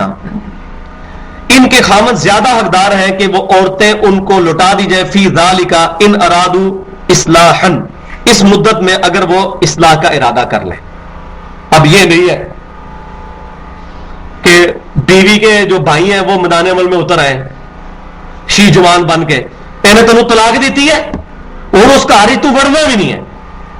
اب ایک طلاق دی ہے 2-2.5 مہینے بعد اس کو احساس ہو گیا کہ یار میں نے زیادتی کی ہے تو اللہ تعالیٰ نے فرمایا ہے کہ وہ اسی خاوند کا حق ہے کہ اس کی طرف جو ہے وہ لوٹا دیا جائے اس کی بیوی کو, اور اس میں کوئی بندہ رکاوٹ نہ بنے اگر وہ اصلاح چاہتے ہیں. ایون طلاق بائن بھی ہو چکی ہے اگر, یعنی کہ وہ نکاح سے نکل چکی ہے عورت ایک طلاق کی وجہ سے یا 2 کی وجہ سے, 3 کی وجہ سے تو ہمیشہ ہی فارغ ہو گئی نا, 1 یا 2 کی وجہ سے نکل چکی ہے تو اب وہ عدت گزارنے کے بعد چونکہ اس نے 3 طلاقوں والا حق استعمال نہیں کیا خامد نے 2 تک ہی کیا یا 1 تک, تو اپنے پچھلے خامد کی طرف لوٹ سکتی ہے اور نیا نکاح بھی کر سکتی ہے. اب 2 رشتے آگے, ایک نئے خامد کا ایک پرانے کا, تب بھی قرآن کہتا ہے کہ پرانے کی طرف لوٹاؤ, اس کا زیادہ حق ہے. لیکن اس میں پھر یہ نہیں ہے کہ وہ سالے جو ہے وہ سامنے آ جائیں کہ اسی تکنے جناب اس نے ساڑی بھن نال انج کیتا اسی تو نہیں ہونا. اور بعض اوقات اللہ معافی دے یہ ہماری جو خصوصاً ہمارے پنجاب کے کلچر کے اندر یہ صرف خاندانی تعصب کے اندر اس حد تک بات جاتی ہے کہ میاں بھی چاہ رہا ہوتا ہے بیوی بھی چاہ رہی ہوتی ہے سب کچھ چاہ رہے ہوتے ہیں لیکن پھر بھی میاں بیوی اکٹھے نہیں ہو سکتے. یہ صرف قرآن سے دوری ہے. دیکھیں اللہ تعالیٰ کتنا کھول کھول کے بیان کر رہا ہے. وَبَعُولَتُهُنَّ أَحَقُّ بِرَدِّهِنَّ. ان کے خاوند زیادہ حقدار ہیں کہ ان کی طرف ان کی بیویاں لٹائی جائیں فی ذالک اس مدت کے اندر. اس وقت تو خاوند ہے نا 3 مہینے کے اندر خاوند کی طرف لوٹ سکتی ہے اگر 2 طلاقیں یا 1 طلاق ہوئی ہے تو. ان ارادو اصلاحا اگر وہ اپنے اصلاح کا ارادہ کر ہی لیں. وَلَهُنَّ مِثْلُ الَّذِي عَلَيْهِنَّ بِالْمَعْرُوفِ. اور ان کے بھی حقوق ہیں مردوں پر جیسا کہ مردوں کے حقوق ہے ان پر, یعنی عورتوں کا بھی مرد کے اوپر حق ہے جس طرح کہ مردوں کا عورتوں. یہ نہیں کہ خالی خامد کا ہی حق ہے کہ وہ اپنی بیوی کو دبا کے رکھے گا اور وہ اس کی وہ حکم مانے گی, بلکہ بیوی کے بھی اپنے خامد کے اوپر حقوق ہے. ان کو نان و نفقہ دے, ٹھیک ہے, اس کا خرچہ پورا کرے, کھانے پینے کا, کپڑوں کا, شیلٹر کا, ہر چیز کا اہتمام کرے اپنی رینج کے مطابق. یہ نہیں ہے کہ بیوی کی خواہشات کو پورا کرنے کے لیے سود پہ قرضے اٹھانا شروع کر دے, ہر مہینے 3-3 4-4 سوٹ سلوانا شروع کر دے, یا اس کی نجائز خواہشات کو پورا کرنے کے لیے آرام کمانا شروع کر دے. نہیں, اس لمٹ کے اندر اندر جو امام کائنات صلی اللہ علیہ وسلم کی صحیح حدیث کے اندر مینشن کی گئی ہیں. تو بیویوں کا بھی خامد پہ حق ہے, خامد کا بھی بیویوں پہ حق ہے, دونوں طرف ہے, ون سائیڈڈ نہیں ہے. لیکن وَلِلرِّجَالِ عَلَيْهِنَّ دَرَجَةٌ. مگر مردوں کو عورتوں پر 1 درجہ زیادہ ہے. اور اس کا پھر کلائمیکس آئے گا سورۃ النساء میں, الرجال قوامون علی النساء. مرد عورتوں پر حاکم ہے. یہ وہ کانٹا ہے جو عورتوں کے گلے سے نیچے نہیں اترتا, لیکن یہ اللہ کا حکم ہے. کیوں؟ جب تک شادی نہیں ہوئی تھی, اس بات کو سمجھیں, یہ بڑی امپورٹنٹ بات ہے, جب تک شادی نہیں ہوئی تھی میاں اور بیوی برابر ہے. As far as human dignity is concerned, انسانیت کی عزت کا جہاں تک معاملہ ہے عورت اور مرد بالکل برابر ہے. یہ نہیں کہ مرد کی عزت زیادہ ہے عورت کی کم ہے, نہیں. شادی سے پہلے مرد اور عورت برابر ہے. عورت چاہے گی تو نکاح ہوگا, نہیں چاہے گی تو نہیں ہوگا. مرد چاہے گا تو نکاح ہوگا, نہیں چاہے گا تو نہیں ہوگا. عورت کے لیے ایک چیز ایکسٹرا ہے کہ ولی کی اجازت بھی ہے, وہ صحیح بخاری میں ملتا ہے. سارے ولی مل کے کوشش کریں کہ اس کی ولی سے مراد ہے قریبی رشتہ دار. یہ وہ والا ولی نہیں ہے جو پاکستان انڈیا میں بہت چلتا ہے. یہ وہ والا ولی نہیں ہے جو قریبی رشتہ دار ہے. اور سارے ولی چاہیں کہ شادی ہو, عورت نہیں چاہتی شادی کرنا تو نہیں کرے گی, وہ انکار کر سکتی ہے. کوئی دنیا کی عدالت, کوئی دنیا کا مولوی, کوئی دنیا کا اس کا نہ باپ نہ اس کا بڑا بھائی اس کو مجبور کر سکتا ہے کہ زبردستی یہاں پہ شادی کرے. وہ انکار کر سکتی ہے. لیکن جب اس نے شادی کر لی, اب میاں بیوی ہیومن ڈگنیٹی میں تو برابر ہے, لیکن خاندان کا جب ادارہ وجود میں آیا تو ایک ادارے کا ایک ہی ہیڈ ہوتا ہے. کسی ادارے کے دو ہیڈ ہوتے ہیں, کسی ملک کے دو پرائم منسٹر ہوتے ہیں, دو پریزیڈنٹ ہوتے ہیں. ہاں یہ ہو سکتا ہے ایک پریزیڈنٹ اور ایک وائس پریزیڈنٹ, پریزیڈنٹ ایک ہی ہوگا. ایک ادارے کے ڈائریکٹرز سینکڑوں ہو سکتے ہیں, لیکن ایم ڈی مینیجنگ ڈائریکٹر ایک ہی ہوگا جو اوپر سارے ڈائریکٹرز کو مینیج کرے گا. ٹھیک ہے. تو جب خاندان کا ادارہ وجود میں آئے گا, پھر خاوند جو ہے نا وہ ہے خاندان کے ادارے کا سربراہ, بیوی اس کی اسسٹنٹ بن کے رہے گی. لیکن یہ مطلب نہیں ہے کہ اس کو پرسنل سیکرٹری بنا لے گا. مراد یہ ہے کہ وہ بیوی پھر خاوند کو آن کر کے اس کے احکامات جو وہ حکم دیتا ہے شریعت کے دائرے کے اندر اس کے مطابق چلے گی. اور جہاں کنفلکٹ آئے گا تو مرد کا ووٹ جو ہے وہ ویٹو ہوگا, کیونکہ اللہ تعالیٰ نے اس کو اختیار دیا. اس کی وجہ یہ ہے کہ مرد کے اندر حلم زیادہ ہوتا ہے. اور یہ میں اپنی بیوی کو بھی کئی بار کہتا ہوں کہ اگر طلاق کا اختیار تیرے پاس ہوتا ہے, ان 6 سالوں میں مجھے کم از کم 600 دفعہ طلاق دے بیٹھی ہوتی ہے. یہ حقیقت ہے. عورتوں اور اللہ تعالیٰ نے عورتوں کی ایسی نیچر بنائی ہے, سورۃ النساء میں آئے گا کہ یہ غصہ بھی بڑی جلدی آتا ہے ان کو اور بھول بھی بڑی جلدی جاتی ہیں.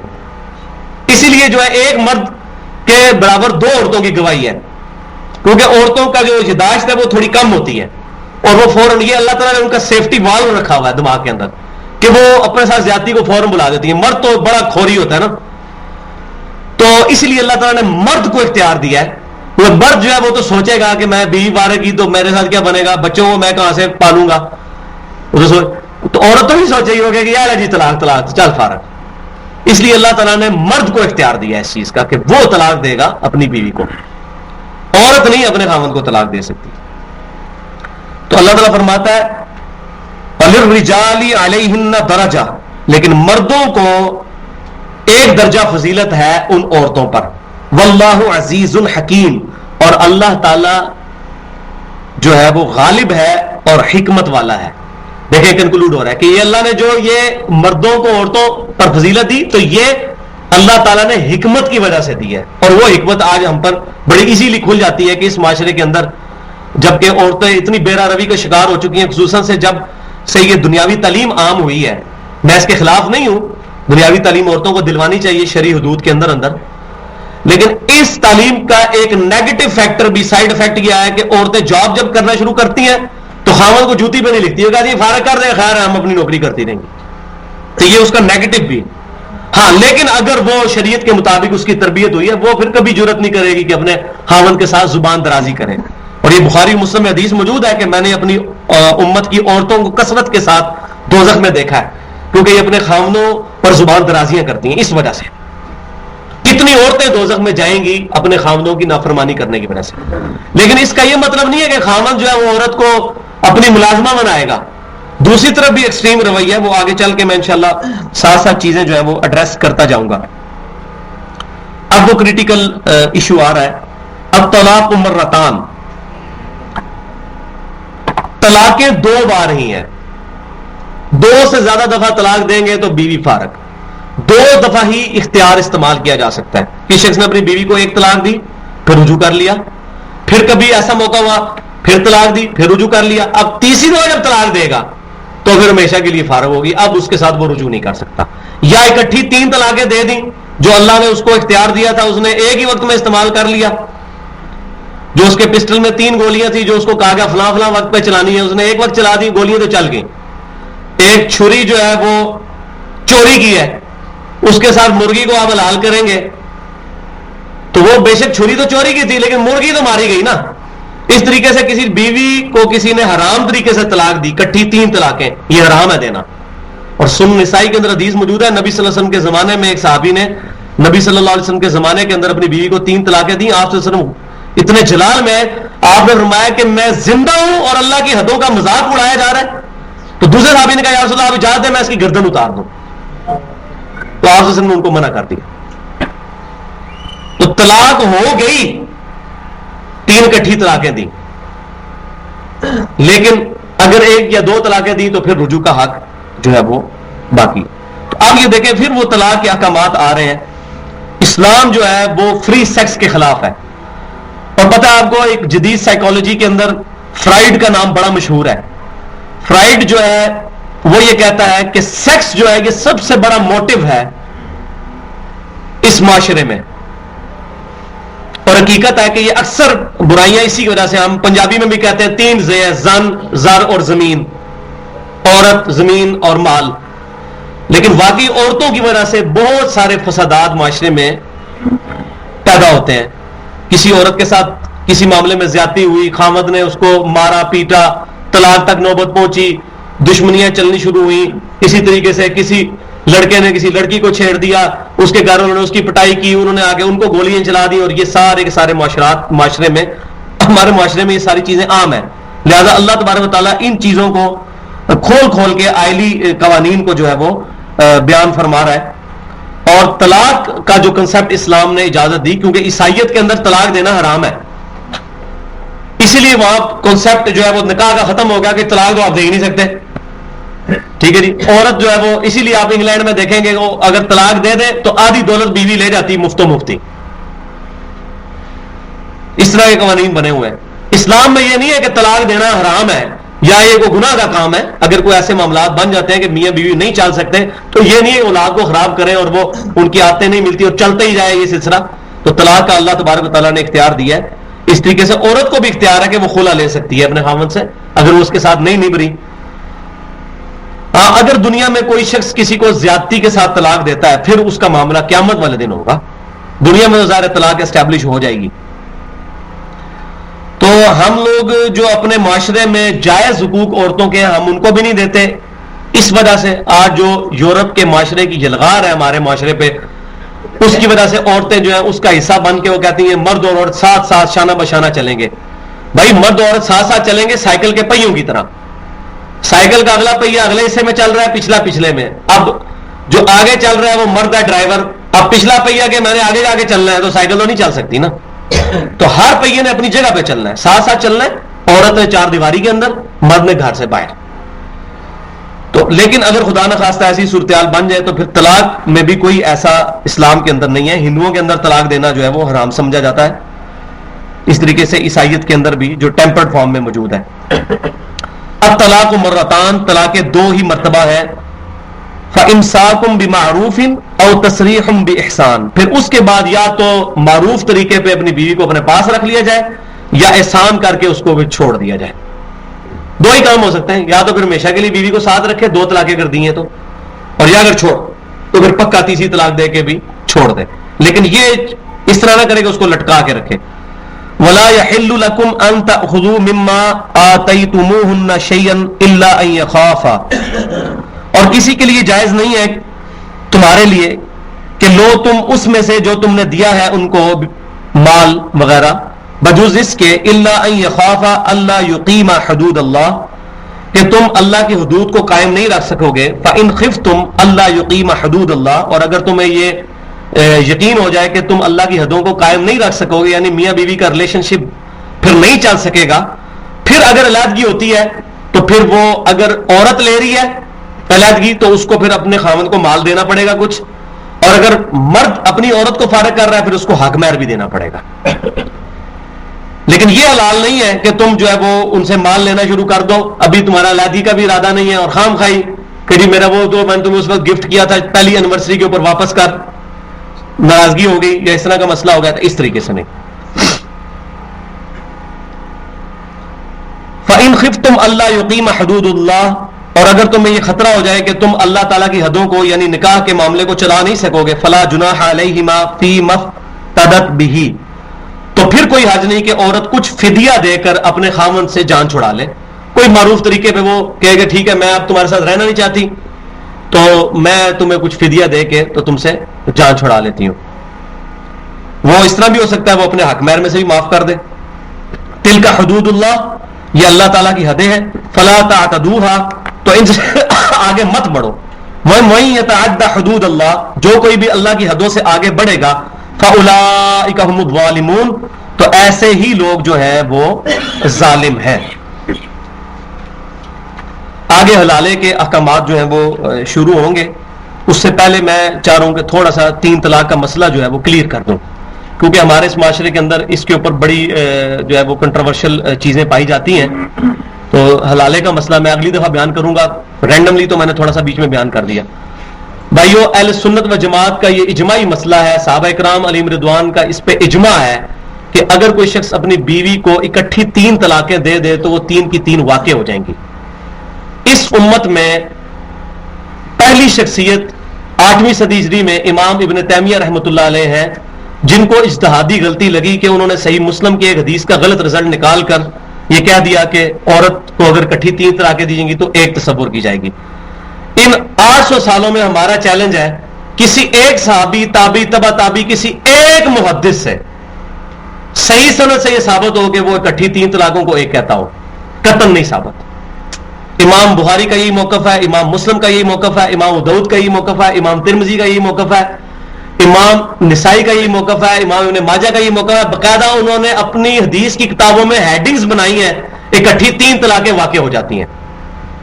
اچھا، اب اس میں پیرلل میں ایک بات یہ ہے کہ اکٹھی 3 طلاقیں اگرچہ دینا یہ حرام ہے، ابھی ہم پڑھ چکے ہیں کہ 3 توہر تک انتظار کرنا ہے۔ 1 طلاق دے، 3 توہر کے بعد ویسے ہی بیوی فارغ ہو جاتی ہے، وہ چاہے تو آپ سے نکاح کرے دوبارہ یا کسی اور سے کرے، 3 طلاقیں تو دینے کی ضرورت نہیں۔ لیکن اگر کسی نے اکٹھی 3 طلاقیں دے دی تو یہ اللہ نے اس کو اختیار دیا تھا کہ وہ 1 طلاق کے بعد 3 مہینے انتظار کرتا، لیکن اس نے اپنا اختیار استعمال کر لیا، اب اس کو سزا بھگتنی پڑے گی، اس کی بیوی اس سے ہمیشہ کے لیے فارغ ہو گئی، اب دوبارہ اس عورت کے ساتھ نکاح نہیں ہو سکتا۔ اب وہ حدیث جس کا غلط کنسپٹ امت کے اندر آیا 8ویں صدی ہجری کے اندر، وہ حدیث صحیح مسلم کے اندر موجود ہے طلاق کے چیپٹر میں، کہ سیدنا ابن عباس رضی اللہ تعالیٰ عنہ کہتے ہیں کہ نبی صلی اللہ علیہ وسلم کے زمانے میں، سیدنا ابوبکر صدیق رضی اللہ تعالیٰ عنہ کے زمانے میں، اور سیدنا عمر فاروق رضی اللہ تعالیٰ عنہ کے زمانے کے پہلے 2 یا 3 سال تک اگر کوئی شخص اپنی بیوی کو 3 طلاقیں دیتا تھا تو وہ 1 شمار کی جاتی تھی۔ پھر سیدنا عمر فاروق رضی اللہ تعالیٰ عنہ نے کہا کہ لوگوں کو جس معاملے میں اختیار دیا گیا تھا انہوں نے اس کی غلط انٹرپریٹیشن شروع کر دی ہے، اب جو کوئی شخص اپنی بیوی کو کٹھی 3 طلاقیں دے گا تو وہ 3 میں شمار کروں گا۔ اچھا، صحابہ کرام کا اس پہ اجماع ہو گیا۔ اب جو لوگ یہ کہتے ہیں کہ نبی صلی اللہ علیہ وسلم کے مبارک زمانے میں سیدنا ابوبکر سیدنا عمر کے زمانے میں 3 1 تصور کی جاتی تھی، تو سیدنا عمر نے یہ سیاسی ڈیسیژن لیا، اس لیے اگر آج کوئی 3 طلاقوں کو 1 شمار کرے تو وہ نبی صلی اللہ علیہ وسلم، ابوبکر عمر رضی اللہ تعالیٰ عنہم کے ابتدائی زمانے کے مطابق فتویٰ دے رہا ہوگا۔ بھائیو، یہ حدیث سے جو بندہ جاہل ہے حدیث کے علم سے وہ یہ بات کرے گا، کیونکہ یہی حدیث سنن نسائی میں موجود ہے، سیم حدیث امام نسائی رحمت اللہ علیہ نے اوپر ہیڈنگ باندھی ہے کہ یہ حدیث غیر مدخولہ کے لیے ہے، ایسی عورت جس کے ساتھ خامن نے صحبت نہ کی ہو۔ تو اس میں تو پوری امت کا اجماع ہے کہ جس بیوی کی رخصتی نہ ہوئی ہو، خامد اور مرد کا ملاپ نہ ہوا ہو، اگر اس کو 3 طلاقیں دے تو وہ 1 ہی تصور ہوگی۔ جس عورت کی رخصتی ہو چکی، میاں بیوی مقاربت کر چکے، آپ 3 طلاقیں دیں گے تو 3 شمار ہو جائیں گے۔ تو امام نسائی رحمۃ اللہ نے باقاعدہ ہیڈنگ بنائی ہے۔ دوسرا، اس حدیث کے راوی ہیں ابن عباس رضی اللہ تعالیٰ عنہ۔ ابن عباس رضی اللہ تعالیٰ عنہ سے بڑھ کر اس حدیث کا مطلب کوئی نہیں تھا جانتا۔ سنن ابی داؤد کھولیں، چیپٹر نکالیں طلاق کا، اس میں حدیث موجود ہے کہ ابن عباس رضی اللہ تعالیٰ عنہ کے پاس ایک شخص آیا، اس نے کہا میں نے اپنی بیوی کو کٹھی 3 طلاقیں دے دی ہیں، تو آپ بتائیں میرے لیے کہ میں اب اپنی بیوی کی طرف رجوع کرنا چاہتا ہوں۔ تو وہاں تابعی بیٹھے تھے، انہوں نے کہا کہ ابن عباس اس کو کہہ دیں گے کٹھی 3 دیے تو 1 ہی ہوئی ہے، جا رجوع کر لے۔ تو ابن عباس رضی اللہ تعالیٰ عنہ نے فرمایا کہ تم میں سے کوئی شخص حماقت کے گھوڑے پہ سوار ہوتا ہے اور اپنی بیوی کو کٹھی 3 طلاقیں دے دیتا ہے اور کہتا ہے ابن عباس میری مدد کرو، ابن عباس میری مدد کرو۔ ابن عباس تمہارے لیے کیا کرے؟ اللہ نے تمہیں اختیار دیا تھا، تم نے استعمال کر دیا، تمہاری بیوی تم پر حرام ہو گئی۔ یہ حدیث تمام علماء عرب و عجم کے نزدیک بالکل صحیح سے درجے کی حدیث ہے۔ اسی طریقے سے الموطا امام مالک میں پورا چیپٹر موجود ہے، مصنف ابن ابی شیبہ میں 10 صحابہ کے فتوے موجود ہیں، امام بخاری سے لے کے امام ابن ماجہ تک، اور امام حنیفہ، امام شافعی، احمد بن حنبل، امام مالک، تمام ائمہ کا اس پر اتفاق ہے۔ یہ ان 2% مسئلوں میں سے ہے جس میں پوری امت کے علماء کا اجماع ہے۔ کہ اکٹھی 3 طلاقیں 3 تصور کی جائیں گی. لہذا وہ جو مسلم کی حدیث تھی وہ غیر مدخولہ کے لیے تھی, جس سے عورت مرد نے صحبت نہ. اس کا کانٹیکسٹ کیا تھا؟ ہوتا یہ تھا کہ اس زمانے کے اندر جو کوئی شخص اپنی بیوی کو طلاق دیتا تھا تو عرب میں یہ رواج تھا کہ وہ اپنے الفاظ کو 3 دفعہ ریپیٹ کرتا تھا. طلاق ایک دی, لیکن اس نے کہا میں نے تجھے طلاق دی, میں نے ایک طلاق دی, میں نے ایک طلاق دی, تو ظاہر ایک ہی طلاق دی اس نے. یہ نہیں تھا وہ کہتا میں نے تجھے 3 طلاقیں دی, وہ ایک طلاق کو 3 دفعہ ریپیٹ کرتا تھا. عرب کے لوگوں میں رواج تھا. ایون بخاری مسلم میں کہ نبی صلی اللہ علیہ وسلم بھی اپنی بات کو 3 دفعہ ریپیٹ کرتے تھے. اچھا وہ کہتا میں نے ایک طلاق دی, ایک طلاق دی, ایک طلاق دی, تو ظاہر ہے کہ وہ ایک ہی طلاق ہوئی. کون بے وقوف کہے گا 3 طلاقیں؟ اب ہوتا کیا تھا کہ اس کی وجہ سے وہ 3 دفعہ دینے کے باوجود بھی وہ ایک ہی شمار کی جاتی تھی. پھر بعد میں کیا ہوا کہ لوگوں نے اکٹھی کہا کہ میں نے تجھے 3 طلاق دی, یا ایک طلاق کو 3 کی نیت سے نہیں 3 کو بار بار ریپیٹ کیا, طلاق دی طلاق دی طلاق دی, اور بعد میں رجوع کر لیا. باہر سے بہت زیادہ لونڈیاں آ رہی تھیں, بڑی خوبصورت خوبصورت, شام سے, اور فتوحات ہو رہی تھی مصر سے. اور وہاں عرب میں رواج تھا کہ نکاح کے بعد بھی 2-3 سال کے بعد رخصتی ہوتی تھی, جس طرح سیدہ عائشہ کے نکاح کے 3 سال کے بعد رخصتی ہوئی ہے نبی صلی اللہ علیہ وسلم کے ساتھ. تو لوگوں کے نکاح ہوئے ہوتے تھے, غیر مدخولہ ہوتی تھی عورتیں. کوئی نئی عورت پسند آئی, اس کے ساتھ شادی کر لی, اس کو فوراً طلاق دے کے فارغ کیا, کیونکہ وہ کہتی اس کو پہلے فارغ کر. اور بعد میں جب پتا چلا کہ ساتھ نہیں نبھ رہا, ظاہر ہے وہ کمیونیکیشن گیپ ہے, لینگویج ہو رہا ہے, کیسے اب ایک بندہ عربی جو اجمی کے ساتھ کیسے گزارا کر سکتا ہے, ایک پٹھان جس کو اردو ہی نہیں آتی ہے اور ایک جو ہے پنجابی, کس طرح آپس میں گزارا, بڑا مشکل ہے. پھر بعد میں کہتا ہے نہیں ہم نے تو ایک طلاق دی تھی, 3 تو دی نہیں تھی. تو یہ انہوں نے مذاق شروع کر دیا. حضرت عمر کے زمانے میں ہی ہوا تھا, اسی لیے کہ وہ فتوحات بہت ہو رہی. پھر حضرت عمر نے کہا ایسی کی تیسی تمہاری, تم نے مذاق بنایا, دیتے 3 کی نیت سے ہو اور آپ کہتے ہو 1 کی نیت سے دی. تو پھر انہوں نے کہا اب جو بندہ کہے گا نا تو میں اس کو شمار کروں گا, پھر 3 ہی شمار کروں گا. اس میں وہ حدیث پیش کرتے ہیں مسند امام احمد میں. ایک ہی حدیث ہے جو پیش کی جاتی ہے, ضعیف ترین حدیث, کہ نبی صلی اللہ علیہ وسلم کے زمانے میں ابو رکانہ رضی اللہ تعالیٰ عنہ نے اپنی بیوی کو اکٹھی 3 طلاقیں دیں, تو نبی صلی اللہ علیہ وسلم نے فرمایا کہ جاؤ اپنی بیوی سے رجوع کر لو, تمہاری ایک ہی ہوئی ہے. یہ حدیث ضعیف ترین حدیث ہے, تمام محدثین نے اس کو ضعیف کہا ہے. اس میں داؤد بن حسین اکرمہ سے روایت کر رہے ہیں, اور یہ محدثین کا پیٹ رول ہے کہ داؤد بن حسین جب اکرمہ سے روایت کرتے ہیں تو یہ روایت ضعیف ہوتی ہے. اور جو لوگ یہ فتوے غلط دے رہے ہیں انہوں نے فقہ حنفی کے کم از کم 12 مسئلے اسی بات پہ ریجیکٹ کیے ہیں کہ داؤد بن حسین اکرمہ سے روایت کر رہا ہے, لہذا تمہارا مسئلہ ہم نے نہیں ماننا. اور جب اپنا مسئلہ آتا ہے تو اس روایت کو صحیح مان لیتے ہیں. تو یہ 2 نمبری ہے, تو یہ روایت ضعیف ہے. ضعیف روایت ہونا یا نہ ہونا برابر ہی ہے. اس کے مقابلے میں ابو داؤد میں ایک روایت ہے جو میں آخر میں بیان کرنی تھی, کریٹیکل ترین روایت ہے, اور مرفوع حدیث پیش کر رہا ہوں 3 طلاق پہ الحمدللہ. سنن ابی داؤد میں حدیث موجود ہے کہ سیدنا رکانہ رضی اللہ تعالیٰ عنہ نے اپنی بیوی کو طلاق دی, 3 دفعہ طلاق طلاق طلاق کہا. آپ صلی اللہ علیہ وسلم کے پاس آئے, آپ نے فرمایا کہ مجھے بتاؤ تم نے 3 کی نیت سے 3 دفعہ طلاق طلاق طلاق کہا تھا یا 1 کی نیت سے کہا تھا؟ تو انہوں نے کہا یا رسول اللہ میں نے تو 1 کی نیت سے 3 دفعہ اپنی بات کو ریپیٹ کیا تھا, میں تمہیں طلاق دیتا ہوں طلاق دیتا ہوں طلاق دیتا ہوں. پھر آپ نے دوبارہ پوچھا, پھر آپ نے فرمایا اللہ کی قسم اٹھا کے کہو, قسم اٹھاؤ. پھر انہوں نے کہا میں اللہ کی قسم اٹھاتا ہوں کہ میں نے اپنی بیوی کو 3 طلاقیں نہیں دی بلکہ 1 طلاق کی نیت سے 3 دفعہ طلاق طلاق طلاق کہا تھا. پھر آپ نے فرمایا تم رجوع کر لو. یہ قسم کیوں اٹھوائی آپ نے؟ آپ فوراً کہہ دیتے کوئی مسئلہ نہیں, کھا رہا یار کوئی مسئلہ نہیں, پاوے 3 دن نیت دیتی ہے پاوے 1 دن طلاق تو ہوئی ہے. آپ نے قسم اٹھوائی. یہ مرفوع حدیث اس بات کا ثبوت ہے کہ نبی صلی اللہ علیہ وسلم کے زمانے میں 3 طلاقیں کا مطلب کیا تھا, یہ میں نے پورا ڈیٹیل کے ساتھ بریف کیا. سب سے بڑی بات کہ ابن عباس رضی اللہ تعالیٰ عنہ کے فتوے درجنوں موجود ہیں مصنف ابن ابی شیبہ میں, کہ وہی یہ واحد راوی اس حدیث کے وہی ہیں کہ ان کے پاس کوئی بندہ بھی آتا تھا وہ اس کو اسٹیبلش کرتے تھے. پوری امت کا اجماع ہے, تو اجماع سے جو بندہ الگ ہوتا ہے وہ اہل سنت کے راستے پر نہیں ہے. ٹھیک ہے جی, حدیث کو سمجھنا ہے صحابہ تابعین تبع تابعین کے فہم کے مطابق, اپنے دماغ کے مطابق نہیں سمجھنا. ٹھیک ہے, صحابہ کرام علیہم رضوان ہم سے زیادہ اللہ کا خوف رکھنے والے تھے, تابعین ہم سے زیادہ اللہ کا خوف رکھنے والے تھے. جن معاملات میں انہوں نے اجماع کیا وہ الحمدللہ ہمارے لیے حجت ہے. اور وہ آخری بات جو یہ کہتے ہیں جی کٹھی 3 طلاق دینا چونکہ حرام ہے اس لیے نہیں ہوتی, تو وہ میں نے جواب پہلے دے دیا. بخاری مسلم میں ہے کہ حضرت عبداللہ بن عمر نے حیض کی حالت میں اپنی بیوی کو 1 طلاق دی تھی. حالانکہ حیض کی حالت میں طلاق دینا حرام ہے, لیکن اللہ نے نہیں فرمایا کہ طلاق کوئی نہیں ہوئی کیونکہ حرام سی دینا. آپ اور میں طلاق تو ہو گئی لیکن رجوع کر, اس وقت طلاق دینا حرام تھا, اب تو نے طلاق اگر دینی ہے بیوی کو تو طہر میں دے, لیکن اس طلاق کو آپ نے مان لیا. تو لہٰذا یہ جن لوگوں کا کنسیپٹ ہے یہ بالکل غلط ہے, اور اس معاملے میں مطلب معاشرے کے اندر یہ چیزیں پائی جاتی ہیں, اور بعض لوگ اس طرح کی حرکتیں کرتے ہیں, اور قطع نظر اس کے وہ کس مکتبہ فکر سے تعلق رکھتے ہیں. میں نے تمام مکاتب فکر بریلوی دیوبندی اہل حدیث کے لوگوں کو دیکھا ہے کہ جب ان کے ساتھ کوئی ایسا معاملہ پڑتا ہے تو وہ ایسے مولویوں کے پاس چلے جاتے ہیں کہ جو اس قسم کے فتوے دیتے ہیں. ٹھیک ہے, تو ایسی بات نہیں ہے. الحمدللہ بریلوی دیوبندی اور اہل حدیث کے بھی جو محقق علماء ہیں سب کا اس پہ اتفاق ہے کہ ایک وقت میں 3 طلاقیں 3 ہی تصور کی جائیں گی اس عورت کے لیے جس سے مرد صحبت کر چکا ہے. تو میں نے یہ مسئلہ جو ہے وہ انصاف سمجھا کہ اس کو کھول کے بیان کروں تاکہ نہ لوگ حرامہ کروائیں کہ 3 طلاقیں ہو چکی ہیں آپ غلط فتوے دینا شروع کر دیں, یہ حرام ہے. اور ایک حلالہ ہے.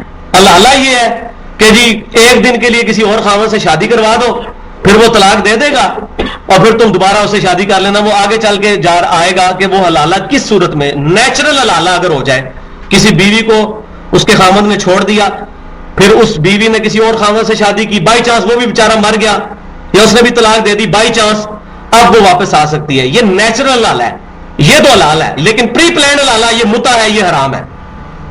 اس کو مثال سے سمجھے, کوئی شخص بھول کر پوری پلیٹ بریانی کی کھا لے روزے میں, روزہ ٹوٹ جائے گا, اور جان بوجھ کے ایک دانہ بھی نگل لے ٹوٹ جائے گا. کیوں کہ اس کو پتا تھا. تو حلالہ جو جان بوجھ کے کرواتا ہے, تو سنن ابی داؤد ترمذی ابن ماجہ میں حدیث موجود ہے, نبی نے فرمایا کہ اللہ کی لعنت ہے اس کے اوپر جو حلالہ کرواتا ہے یا حلالہ نکلواتا ہے. اللہ تعالیٰ ہم اس سے محفوظ رکھے. سبحانک اللہم و بحمدک اشہد ان لا الہ الا انت استغفرک و اتوب الیک وما علینا الا البلاغ المبین.